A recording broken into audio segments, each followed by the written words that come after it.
Assalamu alaikum friends. In this video you will learn how to add surroundings on your picture with the help of Capcut application. So let's begin the video. The process is very simple.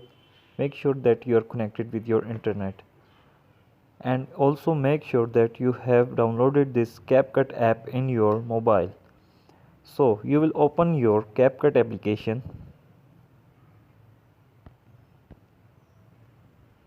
So we will go back. So here you will select new project. So here you will tap on the picture which you want to edit. You will add it. So here is the effects option at the screen which you have seen. You will simply tap on effects. You will tap on body effects.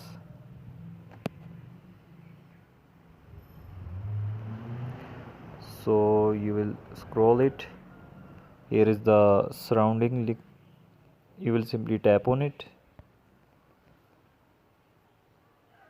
So these are the surroundings which you want to add. You will simply tap on one of the surrounding which you want to add a filter. So we will tap on it. So here is the surrounding which we have edited on CapCut. So here you can adjust the speed. You can slow down like this. So this is the very simple process of adding the surrounding on your CapCut application. If you like the video, please subscribe our channel for more informative videos. Thank you.